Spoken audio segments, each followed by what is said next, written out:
Commander Zixthala of the Hegemony Intelligence Division floated in her monitoring sphere, 6 eyes focused on the holographic display before her.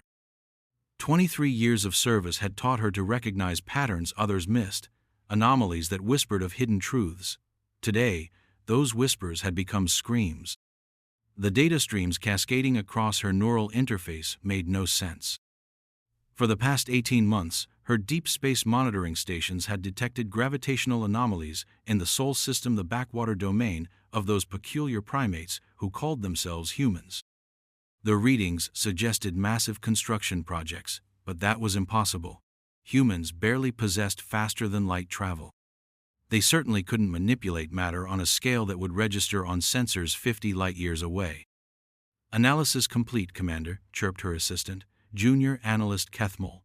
The young hegemony officer's tentacles twitched with nervous energy. "The gravitational signatures are consistent with artificial megastructures, estimated mass approximately." He paused, mandibles clicking uncertainly. "Approximately 2.7 times 10 to the 24th kilograms. Zixthala's breathing apparatus wheezed in disbelief. "That's nearly 2% of Sol's total mass. Run the analysis again." "I've run it 17 times, Commander. The readings are consistent." The commander's primary eyes narrowed while her auxiliary organs tracked secondary data feeds. 2% of a star's mass. That wasn't construction, that was stellar engineering on a scale that should have taken millennia to accomplish. The humans had only achieved interstellar flight 3 decades ago. "Show me the timeline," she ordered. The holographic display shifted, revealing a 3-dimensional map of the Sol system across the past 50 years. At first, nothing appeared unusual. The humans had established their predictable pattern of expansion: mining operations in their asteroid belt, a few research stations around the gas giants, the typical fumbling first steps of a species discovering space. Then, 18 months ago, everything changed. The first anomaly appeared beyond Pluto, a gravitational signature so subtle that only the hegemony's most sensitive instruments could detect it. Within weeks, similar signatures began manifesting throughout the outer system. Not random placement, Zixthala realized with growing unease. Strategic positioning. Whatever the humans were building, they were building it with purpose. "Commander." Kethmel's voice carried a tremor of fear. "I've been analyzing the orbital mechanics. These structures, they're not stationary, they're mobile." The implications hit Zixthala like a plasma bolt to the thorax. Mobile megastructures of that mass could only mean one thing: warships, planet-sized warships. But that was impossible. The Galactic Hegemony had been monitoring humanity since their first radio transmissions. Every major technological development, every space launch, every military expansion had been catalogued and assessed. The humans were considered a minor curiosity, aggressive for primates, certainly, but technologically primitive. Their largest warships massed barely 10 million tons. They fought with chemical explosives and crude kinetic weapons. How could they possibly construct anything approaching planetary mass without detection? "Sir," Kethmel's tentacles had turned pale with stress. "I'm detecting energy signatures from the anomalies. They're not just mobile, they're powered.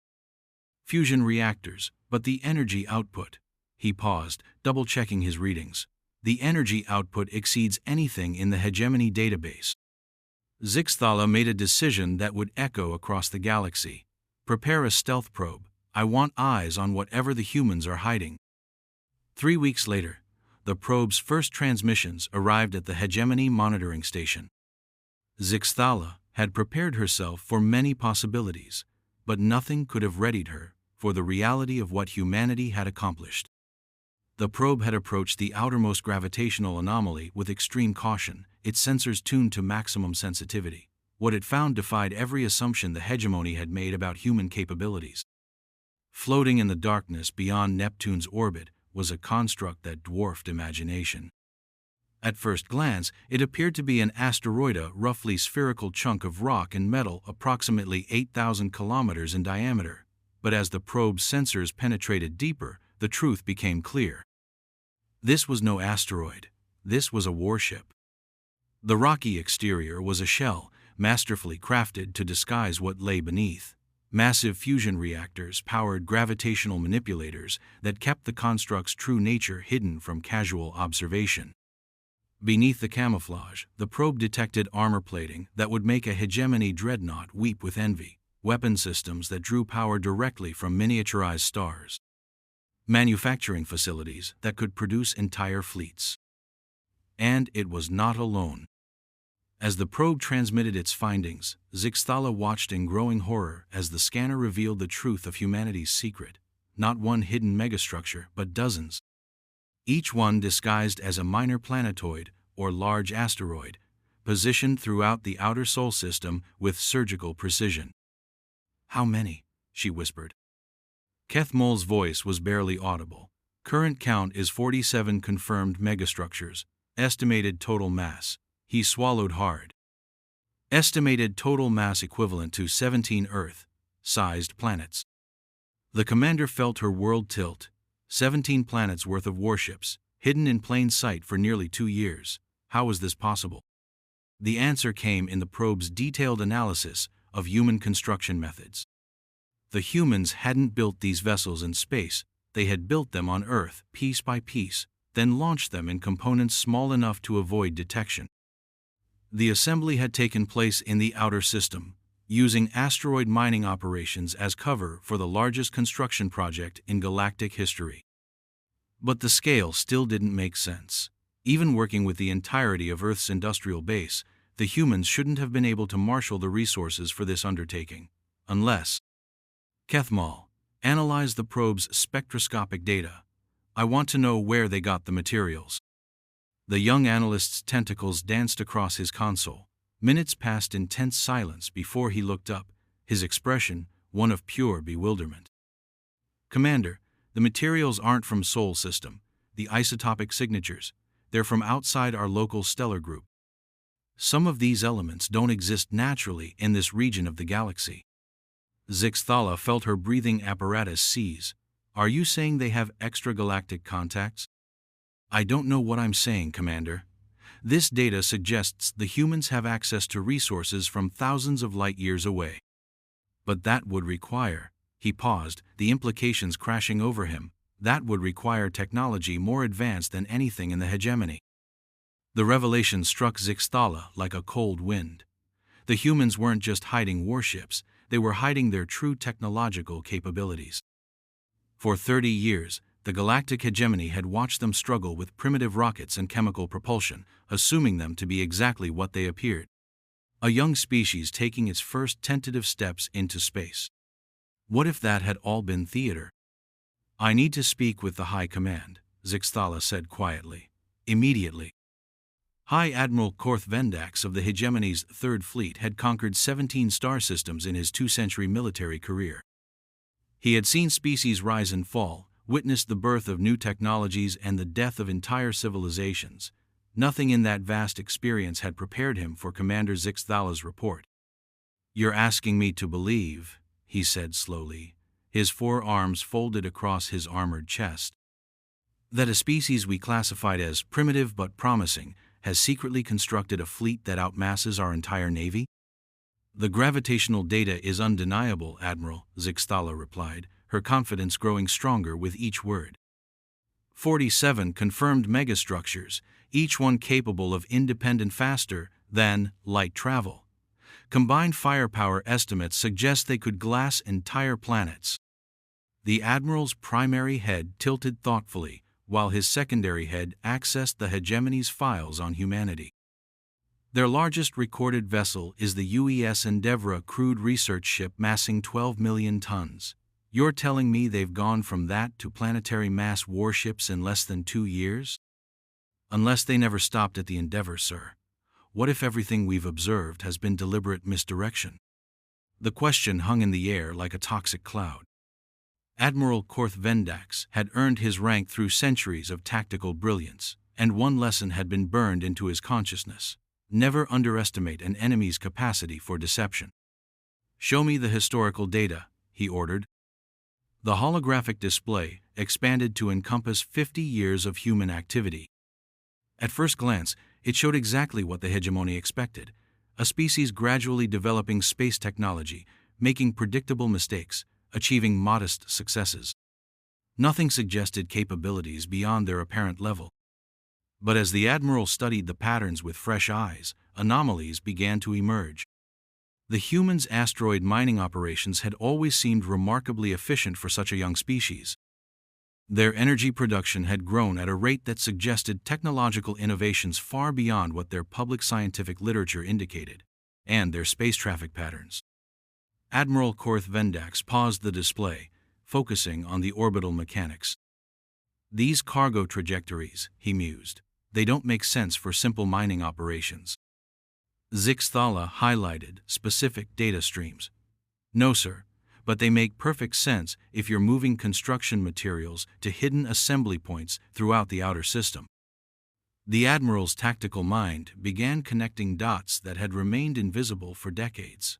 The humans' seemingly inefficient space program, their peculiar tendency to over-engineer even simple systems, their refusal to accept technological assistance from more advanced species. What if none of it had been inefficiency? What if it had all been camouflage? Computer, analyze human technological development patterns and compare to known species progression models. The response came immediately. Analysis complete. Human technological development shows statistical anomalies inconsistent with natural progression.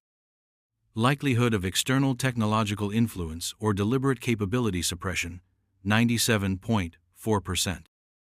Admiral Korth Vendax felt a chill that had nothing to do with the station's environmental systems. They've been hiding their true capabilities from the beginning. It gets worse, Admiral, Zixthala said quietly. I've been reviewing diplomatic communications from the past 30 years.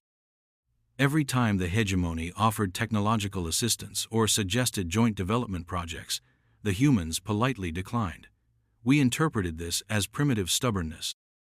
But what if they declined because they already possessed superior technology?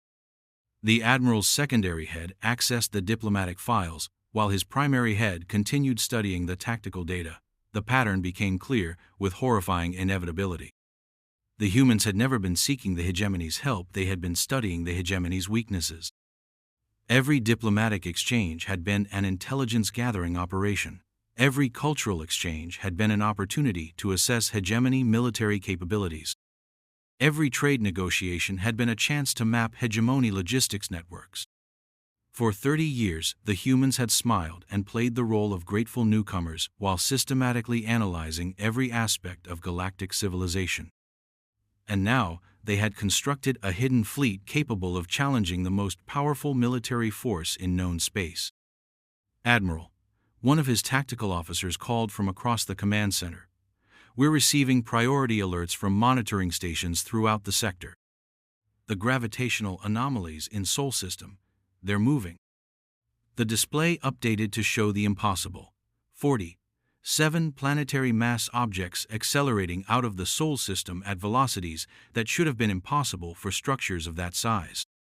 Whatever the humans had built, it possessed propulsion technology that made hegemony ships look like chemical rockets. Estimated time to nearest hegemony system? The Admiral asked. If they maintain current acceleration, 6 days, sir. Admiral Korth Vendax had spent 2 centuries preparing for every conceivable threat to hegemony space. He had war-game scenarios involving ancient artifacts, extragalactic invaders, and time-traveling conquerors. He had never prepared for the possibility that a species the hegemony had been monitoring since they invented radio had been preparing to destroy them all along. Sound general alert, he ordered. All fleets to immediate combat readiness. And get me a direct connection to High Command. The galaxy is about to change. Dr. Elena Vasquez stood on the command bridge of the UES Leviathan, watching through the massive viewports as her life's work finally revealed itself to the galaxy. 8 kilometers beneath her feet, fusion reactors that could power small stars hummed with barely contained energy. Around her, a crew of 12,000 humans monitored systems that controlled more firepower than entire hegemony fleets. After 32 years of careful deception, humanity was finally showing its true face to the stars. Status report, she called to her operations officer. All vessels report ready for phase transition, Admiral, Commander Chen replied. The use of Elena's military rank still felt strange after decades of maintaining her cover as a civilian researcher. Gravitational masking is at minimum power. We should be fully visible to hegemony sensors within the hour. Elena nodded, her mind racing through the implications of what they were about to do. The 47 ships of humanity's Shadow Fleet represented more than just military hardware. They were the culmination of a century-long plan that had begun before the first human ever left Earth's atmosphere. The plan had started with a simple observation: the galaxy was not a peaceful place. Radio telescopes had detected the electromagnetic signatures of interstellar warfare decades before humanity achieved faster-than-light travel. When alien visitors finally made contact, confirming the existence of a vast galactic civilization, humanity's leaders had made a choice that would define their species' future. They would survive by any means necessary. The galactic hegemony presented itself as a benevolent federation of advanced species, offering guidance and assistance to newly spacefaring civilizations. But humanity's cryptographers had broken their communications encryption within months of first contact. The truth painted a very different picture. The hegemony was an empire built on exploitation. Young species were offered membership in exchange for access to their resources and labor. Those who accepted found themselves gradually stripped of autonomy, their worlds becoming resource extraction sites for more powerful member species. Those who refused simply disappeared from the galactic stage. Humanity had chosen a third option. Dr. Vasquez, came the voice of Captain Morrison from the UES Prometheus, the fleet's second-largest vessel. We're receiving the expected communication from Hegemony High Command. They're demanding we halt our acceleration and submit to inspection. Elena smiled grimly.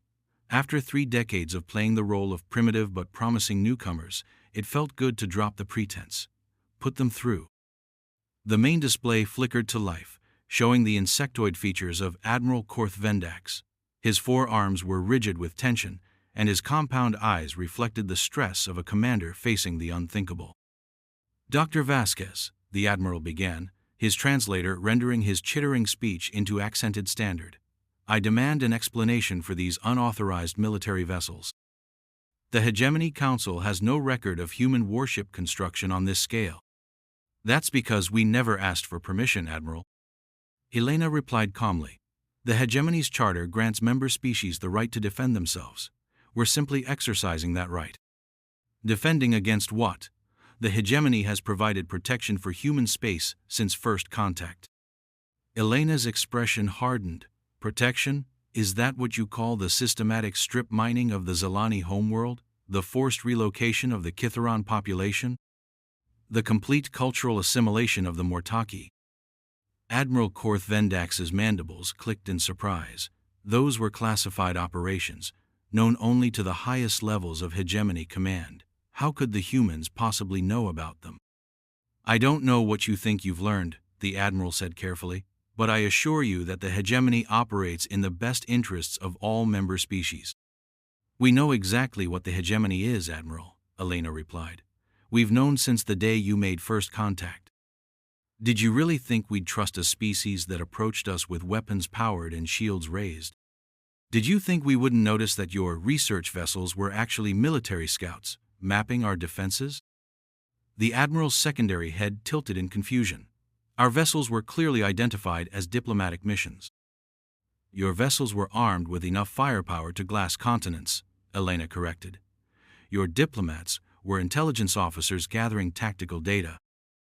Every gift you offered was a Trojan horse designed to give you access to our computer networks. Every cultural exchange was an opportunity to study our psychology for future manipulation. Elena gestured to the data streams flowing across her command center's displays. We've been reading your communications for 28 years, Admiral. We know about the secret meetings where hegemony leaders discussed the eventual integration of Earth's resources. We know about the contingency plans for dealing with resistant primitive populations. We know about the timeline for reducing humanity to a compliant worker species. Admiral Korth Vendax felt his world crumbling around him. The humans weren't supposed to be capable of breaking hegemony encryption. They weren't supposed to understand galactic politics. They certainly weren't supposed to have constructed a fleet that could threaten hegemony supremacy. How had everything gone so wrong? Even if what you say is true, the Admiral said slowly, you cannot hope to stand against the combined might of the hegemony. Our fleets number in the thousands. Our technology has been refined over millennia. Elena's smile was cold as vacuum. Your technology is impressive, Admiral, but it has one crucial flaw. It was designed to fight other hegemony species. Species that follow your rules, use your tactics, think the way you expect them to think. She gestured to the massive ship around her. These vessels weren't built to fight like hegemony ships. They weren't designed to follow your conventions of warfare. They were built by humans, Admiral, and humans fight to win. The transmission ended, leaving Admiral Korth Vendax staring at a blank screen. Around him, his staff worked frantically to update tactical assessments and defensive positions.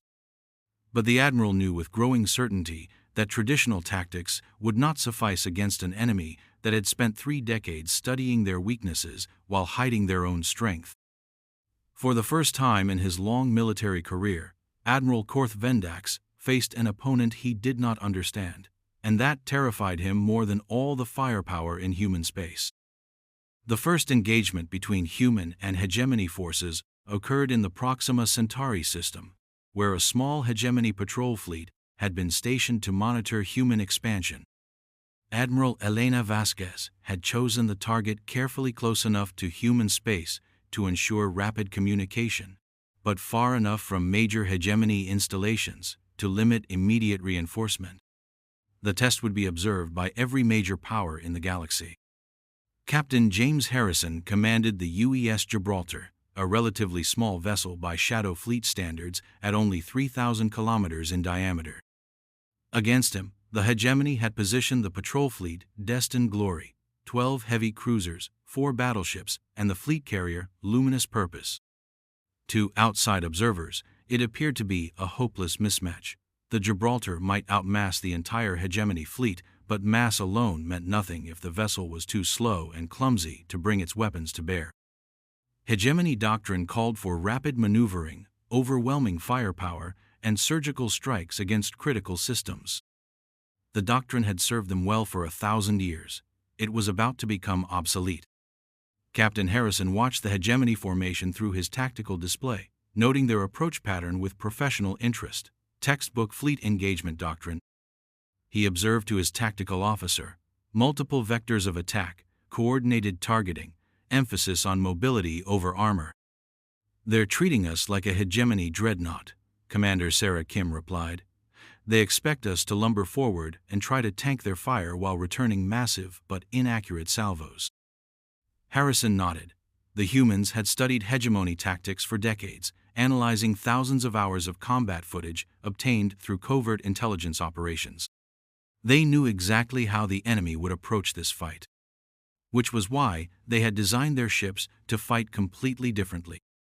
All stations, this is the captain, Harrison announced over the ship's communication system. We are about to engage hegemony forces. This is not a battle for territory or resources. This is a demonstration. We are going to show the galaxy that humanity will not be conquered, enslaved, or assimilated. We are going to show them that we fight as one, we fight as humans, and we fight to win. The hegemony fleet opened fire at maximum range, their energy weapons painting space with lethal radiation. The blasts struck the Gibraltar's shields and dissipated harmlessly, barely registering on the ship's power grid. Admiral Vesktaler, commanding the hegemony fleet from the Bridge of Luminous Purpose, felt his confidence waver. His weapons should have at least stressed the human vessel's defensive systems. Instead, they seemed to have no effect whatsoever. Increase power to weapons, he ordered. All ships, concentrate fire on the human vessel's forward sections. The coordinated barrage struck the Gibraltar with enough energy to vaporize a small moon. The human ship continued its steady approach, shields not even flickering. Captain Harrison studied the enemy fire patterns with the detached interest of a scholar examining an interesting but obsolete artifact. They're using energy weapons exclusively, he noted. No kinetic munitions, no exotic matter warheads, very conservative approach. Shall we respond in kind, Captain? Commander Kim asked. No, let's show them something new. The Gibraltar's first return salvo consisted of 6 projectiles, each roughly the size of a shuttlecraft. To the hegemony sensors, they appeared to be simple, kinetic rounds, fast but predictable, the kind of primitive munition that could be easily intercepted by point defense systems. The luminous purposes defensive grid engaged automatically, filling space with interceptor missiles and defensive energy bursts. The projectiles vanished in brilliant explosions that seemed to confirm Admiral Vesk-Taller's assessment of human weapons technology. Then, the real attack began. Each kinetic round had been a delivery system for 1,000 smaller projectiles, each one equipped with its own guidance system, shield penetrator, and exotic matter warhead. Instead of 6 incoming threats, the hegemony fleet suddenly faced 6,000. The defensive grid, designed to handle conventional missile swarms, was overwhelmed in seconds. Thousands of micro-munitions slammed into hegemony hulls, each one carrying enough exotic matter to destabilize molecular bonds at the quantum level. The heavy cruiser Eternal Vigilance simply ceased to exist, its atomic structure unraveling in a cascade of exotic particle interactions. The battleship Golden Talon lasted 3 seconds longer before suffering the same fate. Admiral Vesk-Taller watched in horror as his carefully trained crews, his precisely engineered vessels, his millennium-proven tactics proved utterly useless against an enemy that refused to follow the rules. All ships, emergency jump, he ordered, retreat to. The Gibraltar's second salvo arrived before he could finish the command. This time, the projectiles didn't explode into smaller munitions.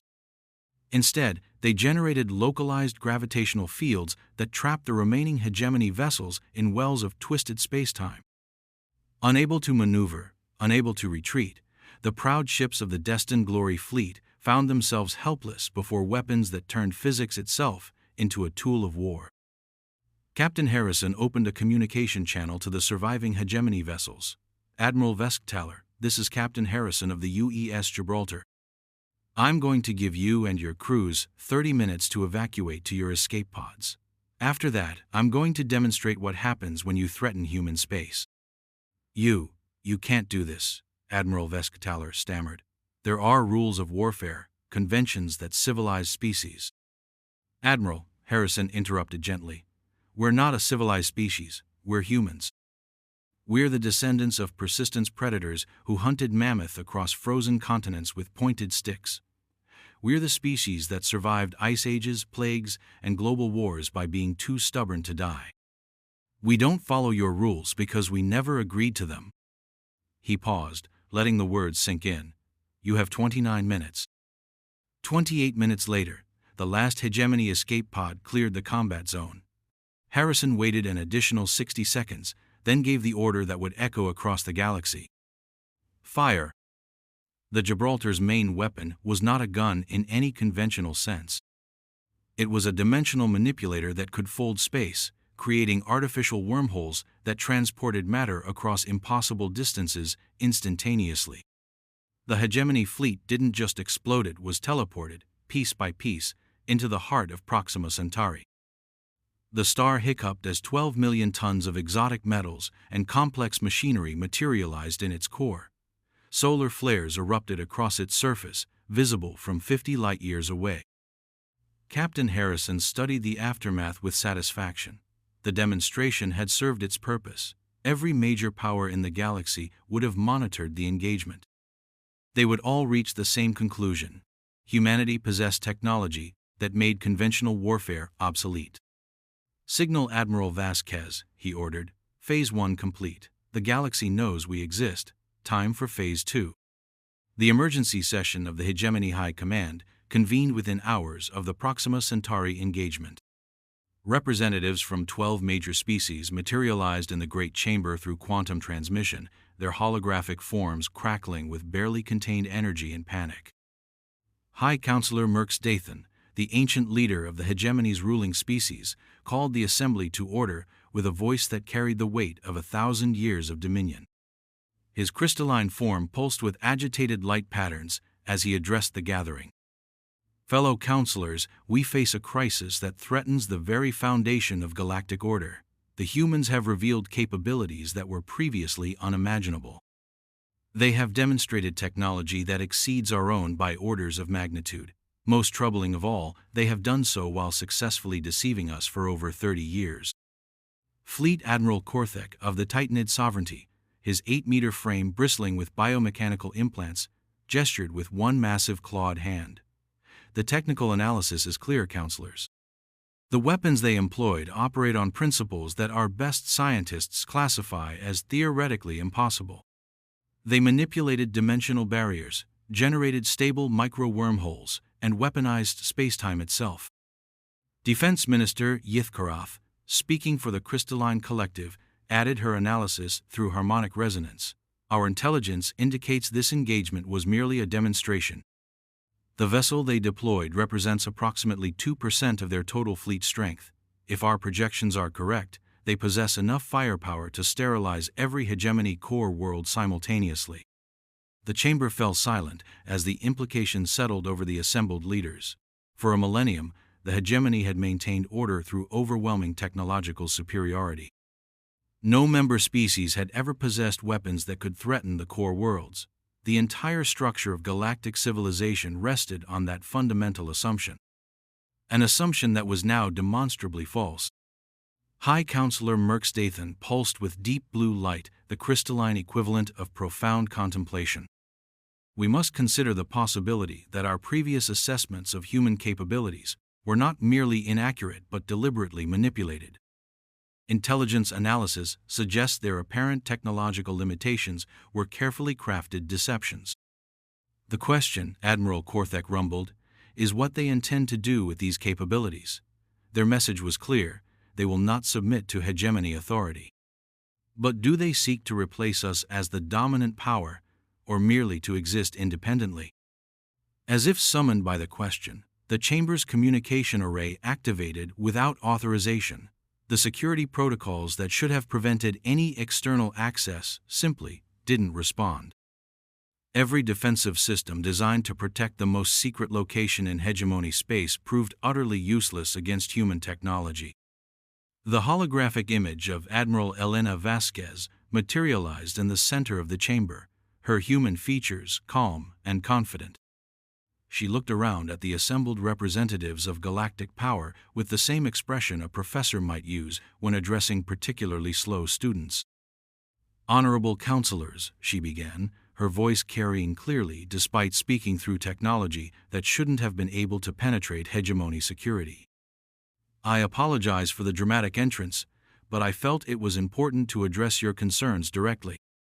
High Counselor Merksdathan's light patterns shifted to angry red. "How are you bypassing our security protocols? This chamber is protected by quantum encryption that has never been breached." Elena smiled. "Counselor, quantum encryption is an elegant solution to information security. However, it relies on certain assumptions about the nature of quantum mechanics that aren't entirely accurate. We've been reading your communications for nearly 3 decades. The revelation struck the assembled leaders like a physical blow. Every secret discussion, every classified operation, every strategic planning session, all of it, had been transparent to human intelligence. "What do you want?" Admiral Korthek demanded. "Peace," Elena replied simply.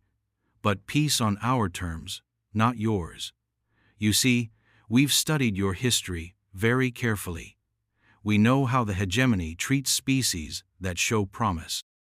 We know about the gradual absorption protocols, the resource extraction agreements, the cultural assimilation programs. We know that membership in the hegemony is just slavery with better marketing." Defense Minister Yithkarath's harmonic resonance took on aggressive overtones. "You cannot hope to stand against the combined might of 12 advanced civilizations. Our fleets number in the tens of thousands. Our resources span thousands of star systems."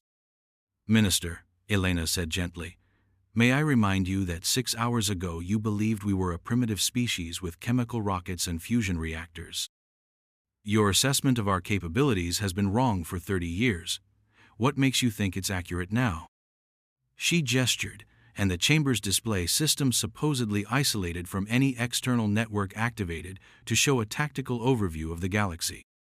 Thousands of hegemony fleet positions appeared as red dots scattered across hundreds of star systems.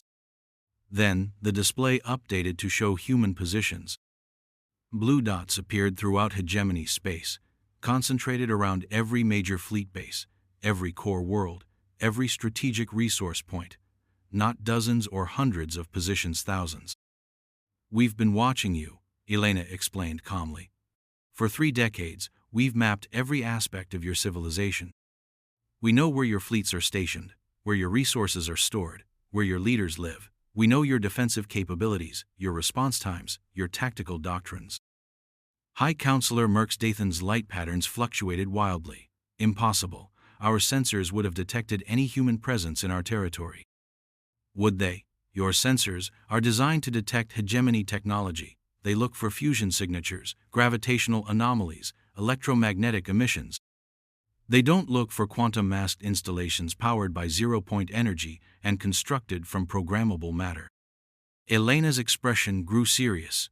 "Counselors, I'm not here to threaten you, I'm here to offer you a choice. You can accept that humanity will remain independent, or you can force us to demonstrate that your dominion over the galaxy is an illusion that we've allowed to persist." "You're bluffing," Admiral Korthek snarled. "No species could develop such capabilities in secret. Our intelligence networks are too extensive, our monitoring too thorough." Elena nodded to someone off-screen. Instantly, every display in the chamber updated to show detailed specifications for hegemony fleet deployments, classified research projects, and strategic planning documents, some of them dated less than an hour old. "Admiral," she said quietly, "we've been in your computers since before your current fleet was built. We know about Project Decimation, your contingency plan for dealing with rebellious member species. We know about the Phantom Protocol, your program for erasing inconvenient civilizations from galactic history. We know about the Harvest Initiative, your long-term plan for converting organic species into cybernetic servitor races." The chamber erupted in shocked harmonics, clicking mandibles, and pulsing light patterns as each revelation struck home. These were secrets known only to the highest levels of hegemony command, protocols that had never been committed to any network accessible to outside monitoring. Elena waited for the chaos to subside before continuing. "The hegemony has ruled through fear, deception, and technological superiority for 1,000 years. That era is over. Humanity exists now, and we will not be conquered, assimilated, or erased." She leaned forward slightly, her voice taking on an edge that made several counselors instinctively retreat. "But we're not conquerors. We're not interested in ruling the galaxy or replacing your authority with our own. We simply want to be left alone to develop in peace. The question is whether you can accept that." High Counselor Merksdathan forced his light patterns into the formal configurations of diplomatic protocol. "What are your terms?" "Simple. Humanity withdraws from all hegemony diplomatic agreements and trade arrangements. We establish our own sphere of influence, encompassing our current territory, plus any systems we choose to colonize in the future. In exchange, we'll respect existing hegemony borders and continue normal economic relations with any species that wishes to trade with us." "And if we refuse?" Defense Minister Yithkarath asked. Elena's smile was cold as interstellar space. "Then we'll demonstrate why that would be inadvisable. Minister, your homeworld has lovely crystalline formations. It would be a shame if they were to become a new asteroid belt." The threat was delivered so casually that it took several seconds for the implications to register. When they did, every representative realized they were no longer negotiating from a position of strength. "We'll need time to consider your proposal," High Counselor Merksdathan said carefully. "Of course, take all the time you need. We've waited 30 years to reveal ourselves. We can wait a little longer for your answer." "But, Counselor," Elena's expression grew deadly serious, "don't mistake patience for weakness. We've prepared for every possible response, including the possibility that you might choose to test our resolve. I strongly advise against that course of action." The transmission ended, leaving the chamber in stunned silence. For the first time in a millennium, the Hegemony High Command faced an opponent they could neither intimidate nor overpower. The age of human dominion had begun. Admiral Elena Vasquez stood in the observation deck of the UES Leviathan, watching Earth rotate slowly below. The home of humanity looked peaceful from orbit blue oceans, swirling clouds, the gentle glow of cities on the night side. It was hard to believe that this quiet world had produced the most powerful military force in galactic history. 48 hours had passed since her ultimatum to the Hegemony High Command. Across human space, the Shadow Fleet maintained its positions, ready to demonstrate humanity's resolve if necessary. But Elena hoped it wouldn't come to that. Despite 30 years of preparation for war, she genuinely preferred peace. The door to the observation deck whispered open, admitting Dr. Marcus Chen, Earth's Director of Galactic Affairs and one of the few people who knew the full scope of humanity's secret development program. "The Hegemony has responded," he said without preamble, offering Elena a data tablet containing the formal communication. Elena read the message twice, her expression growing more thoughtful with each pass. "They're accepting our terms," she said finally. "Full recognition of human independence, establishment of our own sphere of influence, withdrawal from all existing agreements." "You sound surprised." "Honestly, I am. I expected them to test us first, probe our defenses, try to find weaknesses they could exploit. This feels too easy." Marcus moved to stand beside her at the viewport, his gaze following hers to the planet below. "Maybe they're smarter than we gave them credit for." The Proxima Centauri demonstration showed them what our smallest ships can do. Extrapolating from that to our full capabilities, a rational opponent would choose negotiation over annihilation. Elena nodded, but something in the Hegemony's response troubled her. After 1,000 years of dominion, it seemed unlikely they would surrender their authority so readily, even when faced with superior force. "Marcus, I want continuous monitoring of all Hegemony fleet movements. If they're planning something, I want to know about it before they do." "Already in progress. Our sensor networks are tracking every major vessel in their space.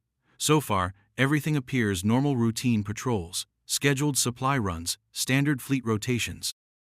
They stood in comfortable silence for several minutes, watching their homeworld turn beneath them. Finally, Elena spoke again. "Do you think we made the right choice? Revealing ourselves, I mean. We could have remained hidden for decades longer, continued to develop our technology, built even more ships." Marcus considered the question carefully. "Elena, we've been preparing for this moment since before I was born. Every calculation, every projection, every strategic analysis pointed to the same conclusion: the Hegemony would never willingly allow humanity to exist as an independent power. Sooner or later, they would have moved against us. At least this way, we chose the timing. And the moral implications? We've been lying to the entire galaxy for 30 years. We've spied on our allies, stolen their technology, planned for their destruction. Are we any better than the Hegemony? Are we conquering species and strip mining their worlds? Are we erasing civilizations that refuse to submit? Are we turning sentient beings into cybernetic slaves?" Marcus shook his head. "We're not perfect, Elena, but we're not them." The discussion was interrupted by an urgent communication from the bridge. Captain Harrison's voice carried a note of tension that immediately put Elena on alert.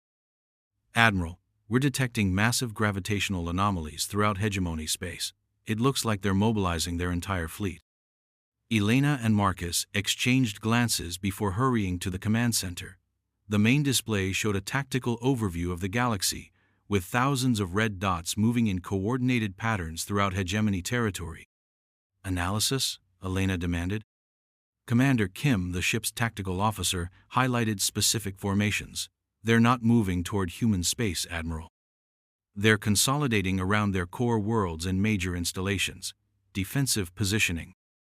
Could be a precaution," suggested Captain Morrison from the UES Prometheus, his image appearing on the communication screen. "They might be worried about our response to their acceptance of our terms." Elena studied the patterns carefully. Something about the fleet movements bothered her, but she couldn't quite identify what. The formations were textbook defensive deployments, exactly what she would expect from a military force taking precautions against an unknown threat. Then it hit her. "They're not protecting their core worlds," she said slowly. "They're protecting something else. Computer, analyze hegemony fleet positions and identify protected zones." The display updated to show the results of the analysis. The hegemony fleets weren't positioned to defend planets or installations.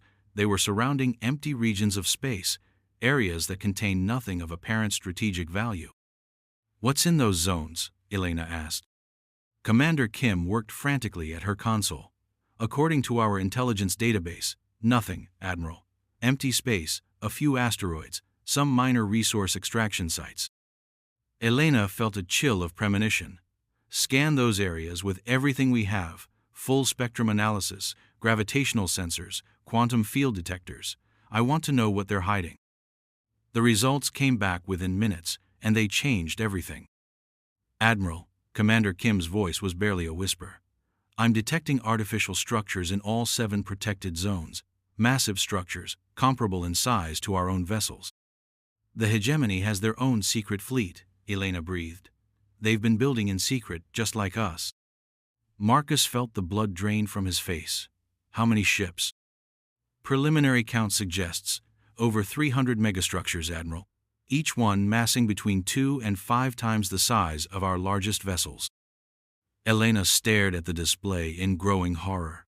The hegemony hadn't accepted humanity's terms because they were afraid they had accepted, because they were buying time to reveal their own hidden assets. "How long have they been building?" she asked. "Based on the gravitational signatures, at least 50 years, Admiral, possibly longer." The implications crashed over Elena like a tidal wave. While humanity had spent 3 decades preparing for war with the hegemony had been preparing for something else entirely. Something that required a secret fleet 3 times larger than humanity's own. "Sir," came an urgent transmission from one of the monitoring stations in the outer system. "We're detecting new contacts.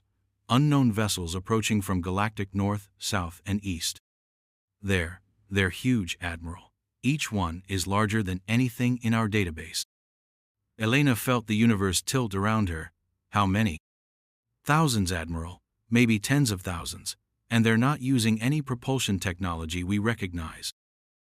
As the true scope of the galactic situation became clear, Elena realized that humanity's greatest mistake hadn't been revealing themselves to the hegemony. Their greatest mistake had been assuming that the hegemony was the apex predator in the galaxy. Something else was coming, something that had forced the most powerful military force in known space to build a secret fleet and prepare for a war that humanity couldn't even comprehend. And humanity had just announced their existence to whatever was hunting the hegemony. The age of human dominion had lasted exactly 48 hours.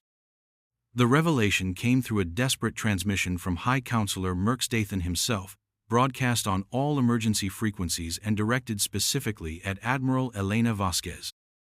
The ancient crystalline being's light patterns flickered with colors that Elena's xenolinguistics experts identified as profound fear emotions that few had ever seen from a hegemony leader. "Admiral Vasquez," the transmission began, "I request immediate conference under emergency protocols. The situation has changed dramatically.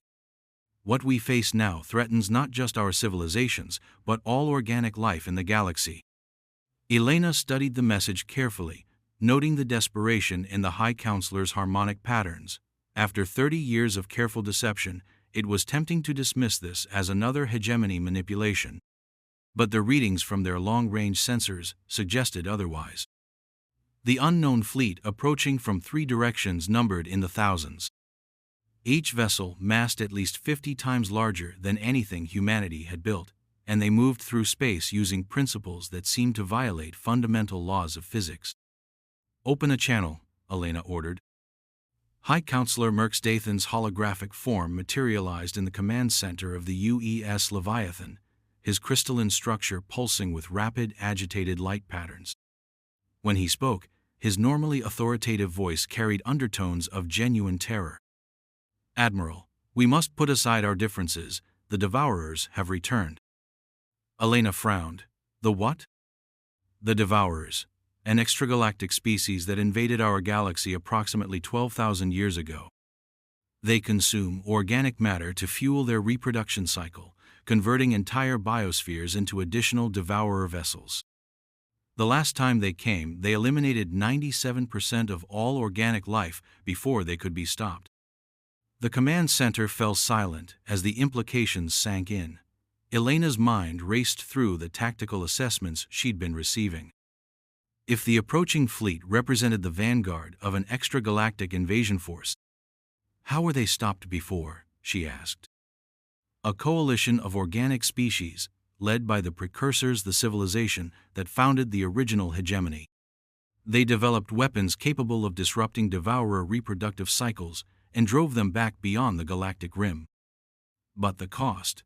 Merxtethon's light patterns dimmed to barely perceptible levels. Of the 47 species that existed when the Devourers first arrived, only 12 survived. Elena felt pieces of a vast puzzle clicking into place. The secret fleet. You've been preparing for their return. For over a century, our long-range sensors detected signs of renewed devourer activity in the intergalactic void. We had hoped to have more time, perhaps another 1,000 years to prepare. But something has accelerated their schedule. Marcus Chen, who had been listening from the tactical station, stepped forward. What triggered their early return? Merxtethon's form pulsed with what Elena now recognized as deep shame. We believe it was humanity's technological development. The energy signatures from your hidden construction projects, the exotic matter emissions from your weapons tests, they created quantum resonances that propagated beyond the galactic boundary. The Devourers follow such signatures to locate galaxies with sufficient organic matter to support their reproduction cycles. Elena felt a chill of horror. You're saying humanity's development program attracted them back? Not intentionally, but yes, your activities likely accelerated their return by several millennia. The accusation hung in the air like a toxic cloud. Elena struggled to process the implications. Humanity's greatest achievement, the secret development of technology advanced enough to ensure their independence, had potentially doomed every organic species in the galaxy. Why didn't you tell us? She demanded.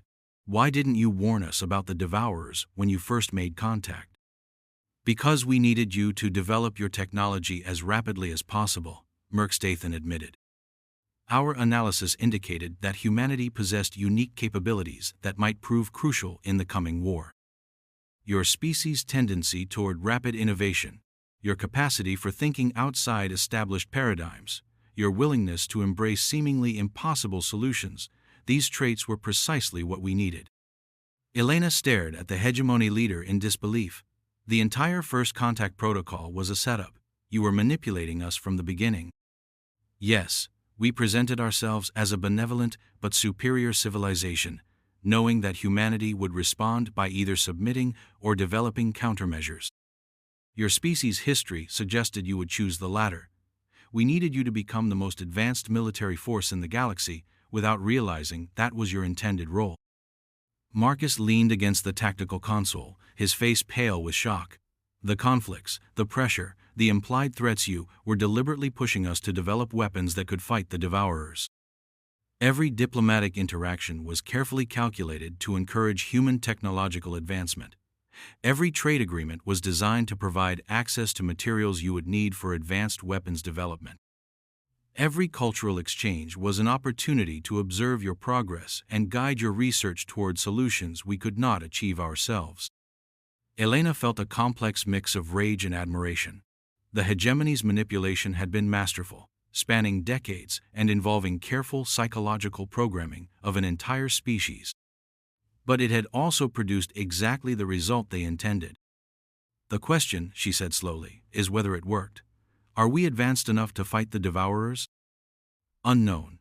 Our analysis suggests human technology has reached levels that exceed even precursor capabilities, but the Devourers have had 12,000 years to evolve as well. We won't know if our preparations are sufficient until we face them in battle. Elena studied the tactical displays showing the approaching alien fleet. Even at maximum range, the sensors detected energy signatures that dwarfed anything in the combined hegemony human arsenal. How long do we have? Based on their current approach velocity, perhaps 6 months before the first Devourer scouts reach the galactic rim, another year before the main invasion force arrives. Elena made a decision that would determine the fate of organic life in the galaxy. Open a channel to all human vessels. Authorization Elena 77 Alpha. The communication array activated, connecting her to every ship in the Shadow Fleet and every installation in human space. When she spoke, her words carried the weight of species survival. All stations, this is Admiral Vasquez. We have just learned that an extragalactic invasion force is approaching our galaxy. This enemy has previously eliminated 97% of all organic life and is returning to finish what they started 12,000 years ago. Humanity's role in their early return was unintentional but undeniable. She paused, letting the enormity of the situation sink in before continuing. We face a choice. We can retreat to the galactic rim and hope the Devourers overlook us while they consume our neighbors. Or we can stand with every other organic species and fight for the survival of life itself. Elena looked around the command center, seeing her own determination reflected in the faces of her crew. The Shadow Fleet was built to ensure humanity's independence. Today, we discover that our independence means nothing if there's no galaxy left to be independent in. All vessels prepare for full combat deployment. We have 6 months to turn our ships into Devourer killers. She terminated the general communication and turned back to High Counselor Merkstathan. Counselor, humanity formally accepts alliance with the hegemony for the duration of this crisis.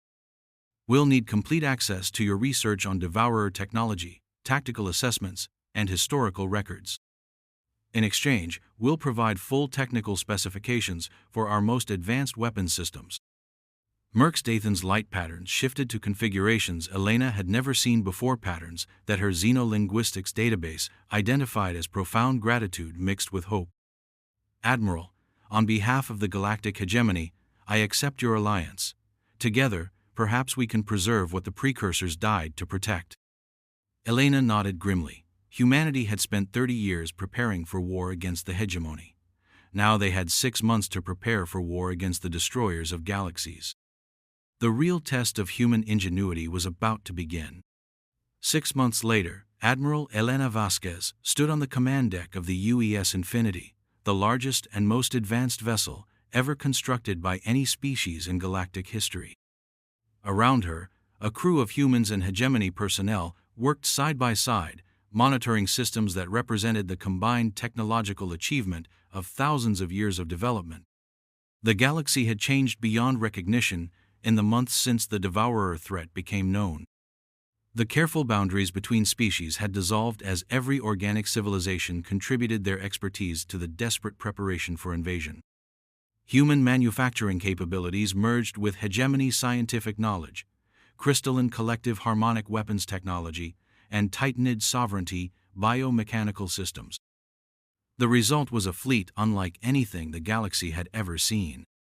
Where 47 human vessels had once hidden in the outer Sol system, now over 300 hybrid ships patrolled the galactic rim.